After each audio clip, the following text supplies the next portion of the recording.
अच्छा जी, आज के लेक्चर में हम डिस्कस करेंगे फिज़िकल थेरेपी मैनेजमेंट से रिलेटेड मोस्ट इम्पॉर्टेंट टॉपिक जो है कि अगर पर्सन ने एसीएल मतलब एंटीरियर क्रूशिएट लिगामेंट की रिकंस्ट्रक्शन करवाई है, तो उसके बाद वेट बेरिंग किस तरह से करनी चाहिए? क्या वेट बेरिंग फ़ौरन करनी चाहिए या नहीं करनी चाहिए? तो फिर किस तरह से करनी चाहिए? तो वो आज के लेक्चर में हम डिस्कस करेंगे। Weight bearing concentration after the ACL reconstruction. Anterior crucial ligament की रिकंस्ट्रक्शन के बाद वेट बेरिंग किस तरह से करेंगे वो अब हम डिस्कस करते हैं।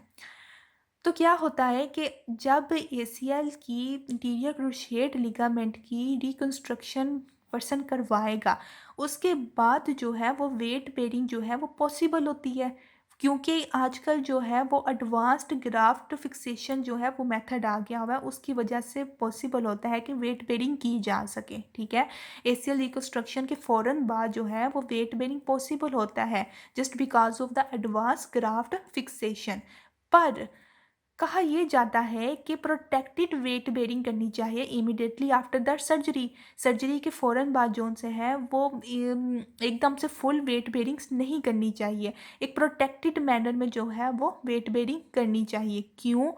क्योंकि वो फर्दर अगर कुछ चीज़ें होती हैं जो हील नहीं हुई होती, ठीक है, तो वो अगेन जो है वो डैमेज कॉज कर सकती हैं। ठीक है, नो डाउट कि वेट बेरिंग पॉसिबल है, लेकिन उसके बाद भी एहतियात बेहतर होती है। वो कहते हैं ना कि एहतियात बेहतर है इलाज से। तो एक प्रोटेक्टेड वेट बेरिंग जो है वो हम यूज़ करेंगे इमिडिएटली आफ्टर द सर्जरी। तो वो किस तरह से कि वेट बेरिंग इंक्रीज की जाती है during the next 2 to 3 weeks, मतलब कि 2 से 3 हफ्तों में जो सा है वो रिकंस्ट्रक्शन के 2 से 3 हफ्तों में वेट बेरिंग जो है वो हम स्टार्ट कर देते हैं। लेकिन वो बेस करती है किस पे? सिम्टम्स के ऊपर, कि पहले सिम्टम्स देखे जाते हैं पेशेंट के कि क्या आइदर वो फुल वेट बेरिंग के लिए रेडी है या फिर अभी उसको ज़रूरत है हील होने की। उसके अलावा क्या होता है कि अगर जो सिम्टम्स हैं वो सैटिस्फाई नहीं होते, ठीक है, तो क्या होता है कि प्रोटेक्टेड वेट बेरिंग जो है वो कंटिन्यूस रखी जाएगी। मतलब कि प्रोटेक्टेड वेट बेरिंग मतलब किसी भी असिस्टिव डिवाइस की हेल्प के साथ जो है वो वेट बेरिंग की जाएगी। ठीक है, जस्ट लाइक क्रचेज़ हो गए या फिर पेशेंट की कंडीशन के अकॉर्डिंग जो है वो उसको असिस्टिव डिवाइस यूज़ करने का कहा जाता है। कि जो फर्स्ट होंगे ना वीक्स होंगे, ठीक है, उसमें आपने जो सा है वो किसी असिस्टिव डिवाइस के साथ वेट बेरिंग करनी है। ठीक है, और वो वेट बेरिंग जो है वो इंक्रीज़ की जाएगी 2 to 3 वीक्स, मतलब 2 to 3 वीक्स पे सिम्टम्स पे डिपेंड करता है कि पेशेंट जो है वो फुली वेट बेरिंग कर सके। और अगर सिम्टम जो से हैं वो सेटिस्फाइड नहीं होते, तो क्या होगा कि प्रोटेक्टेड वेट बेरिंग को कंटिन्यू ही रखा जाएगा। मतलब पेशेंट को कहा जाएगा कि वो असिस्टिव डिवाइस के साथ ही वॉक करे, ठीक है, या वेट बेरिंग जो है वो असिस्टिव डिवाइस के साथ ही करे for the long period of time. मतलब एक लंबी ड्यूरेशन के लिए उसको कहा जाएगा कि वो प्रोटेक्टेड वेट बेरिंग ही करें। ठीक है, या फिर उस कंडीशन में कि अगर कोई दूसरा स्ट्रक्चर रिपेयर्ड है या फिर इंजर्ड है, तो उस कंडीशन में भी उसको कहा जाएगा कि वो प्रोटेक्टेड वेट बेरिंग जो से है ना उसको कंटिन्यू ही रखें। ठीक है, अब फुली वेट बेरिंग किस कंडीशन में अलाउ की जाएगी? The weight bearing is allow by the 4 weeks. 4 हफ्तों तक जो से है वो वेट बेरिंग को जो है वो अलाउ किया जाएगा। वो भी किन कंडीशंस के ऊपर? कि पेन फ्री सिम्टम्स हो, सिम्टम्स जो से है वो पेन फ्री होने चाहिए, किसी किस्म की कोई पेन नहीं होनी चाहिए फुल बेरिंग के साथ।